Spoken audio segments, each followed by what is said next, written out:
ایک آدمی جو 35 سال تک عبادت کرتا رہا پھر بھی اس کی توبہ قبول نہیں ہوئی۔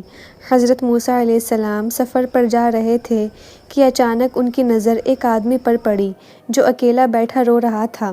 اسی وقت ایک پرندہ آیا جس کی چونچ میں انگور تھے۔ پرندے نے وہ انگور اس آدمی کے سامنے رکھ دیے اور اڑ گیا۔ حضرت موسیٰ علیہ السلام اس کے پاس گئے اور پوچھا، تم کون ہو اور کیوں رو رہے ہو؟ وہ آدمی آہ بھر کر بولا، اے موسیٰ، میں بھی بہت بڑا گنہگار ہوں۔ اپنی زندگی میں بے شمار برے کام کیے ہیں۔ میں 35 سال سے عبادت کر رہا ہوں اور اپنے گناہوں کی بخشش مانگ رہا ہوں۔ آپ اللہ سے پوچھیں کہ کیا میری توبہ قبول ہوئی ہے؟ حضرت موسیٰ علیہ السلام نے اللہ تعالیٰ سے اس شخص کے بارے میں پوچھا۔ اللہ تعالیٰ نے فرمایا، اے موسیٰ، یہ بندہ اپنی توبہ میں بھی خود غرض ہے۔ اس نے کبھی اپنے سوا کسی کا خیال نہیں کیا، یہاں تک کہ وہ پرندہ جو روزانہ اس کے لیے پھل لاتا ہے، اس کے بارے میں بھی اس نے کبھی نہیں سوچا کہ تو نے کچھ کھایا یا نہیں۔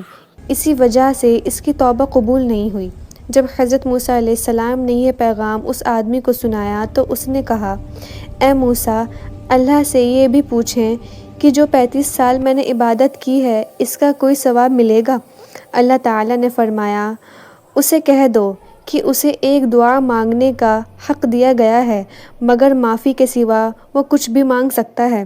حضرت موسیٰ علیہ السلام نے یہ بات اس آدمی کو بتائی۔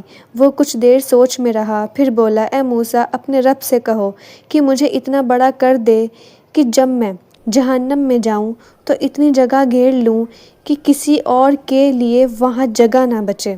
یہ سن کر حضرت موسیٰ علیہ السلام مسکرائے اور پوچھا، اے اللہ، میں اسے کیا جواب دوں؟ اللہ تعالیٰ نے فرمایا، اے موسیٰ، اب تک اسے میرے ایک پرندے کی بھی پرواہ نہیں تھی مگر آج اس نے پہلی بار اپنے سوا دوسروں کے لیے سوچا ہے۔ جا کر اس سے کہہ دو کہ میں نے اس کے تمام گناہ بخش دیے ہیں۔